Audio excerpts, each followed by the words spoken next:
Chers frères et sœurs, je voudrais aujourd'hui vous proposer quelques éléments de réflexion sur le mystère de notre jour du Samedi Saint. C'est un jour de silence avec Marie, qu'on appelle la mère de l'espérance.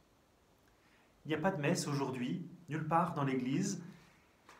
La messe, c'est le mémorial de la mort et de la résurrection de Jésus, et donc l'Église ne célèbre pas de messe aujourd'hui, on ne peut pas non plus communier, pour nous préparer à célébrer, à entrer dans la joie, dans la fête de la résurrection qui commence quand même ce soir avec ce qu'on appelle la vigile pascale, la veillée pascale, qui est la plus grande messe, la plus belle messe de l'année et qui se poursuit demain avec le dimanche de la résurrection.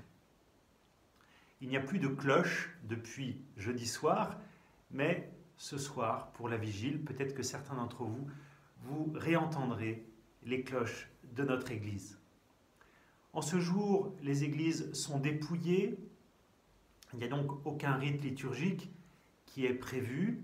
L'Église veille en prière, on peut dire comme Marie ou avec Marie, mère de l'espérance, Marie qui concentre en elle toute l'espérance de l'Église. Marie qui a le cœur transpercé de douleur, elle qui était auprès de Jésus, crucifié, mais en même temps Marie qui a toute sa confiance en Dieu. Marie rejoint en particulier tous ceux qui ont perdu un être cher, et en particulier encore plus ceux ou celles qui ont perdu un enfant.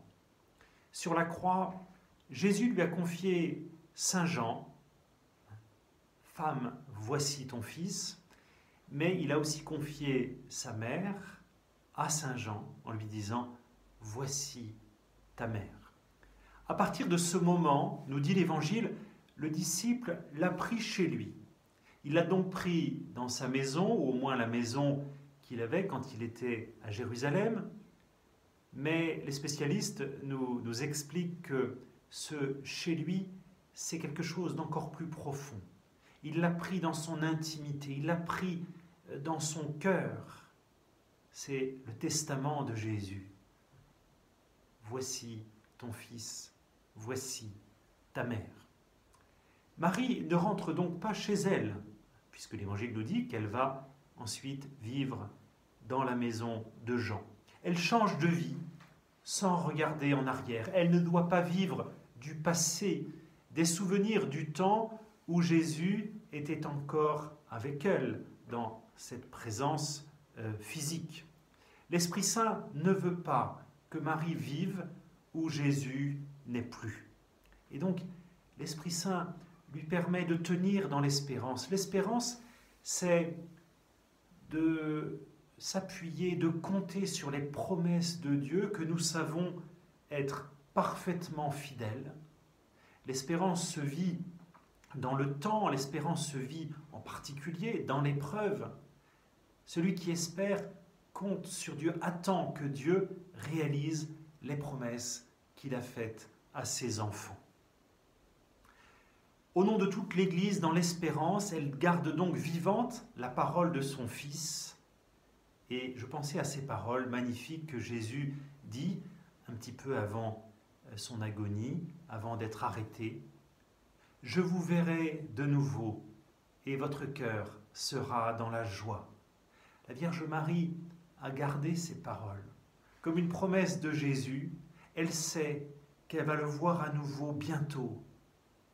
Il y a comme une petite flamme dans son cœur, mais qui rassemble, on peut dire, toute l'espérance de l'Église. Ce Samedi Saint, comme chaque Samedi Saint, est un jour d'intercession un peu particulière pour les âmes du purgatoire, ces âmes qui ont besoin encore d'une ultime purification. Elles iront au ciel, mais elles doivent vivre cette purification et elles comptent sur notre prière. On peut prier particulièrement pour ces âmes du purgatoire dans ce jour où le corps du Verbe de Dieu est au tombeau et l'âme humaine du Verbe de Dieu est aux enfers dans ce lieu ou dans cet état spirituel où il va chercher les justes qui l'ont précédé pour les entraîner avec lui au ciel. Alors évidemment, aujourd'hui, vous ne pourrez pas. Moi, j'y vais d'habitude aller prier au cimetière, mais avec les circonstances que nous connaissons, ce ne sera pas possible. Je vous invite à prendre un temps de prière en mettant une bougie, si vous le pouvez, auprès d'une image de la Vierge Marie ou d'une icône, une petite statue de la Vierge Marie, de prier Marie comme vous le souhaitez. La plus grande des prières à Marie, c'est la prière du rosaire, la prière du chapelet, en demandant à Marie de sentir, et de sentir personnellement sa tendresse de mère, de lui demander la grâce d'être renouvelée dans notre espérance, dans notre capacité à garder les promesses du Seigneur et à compter sur lui. Et puis de lui demander aussi de nous préparer à entrer à nouveau dans la joie de la résurrection, dans la joie de Pâques. Je vous dis à demain pour une petite méditation sur le mystère de la résurrection.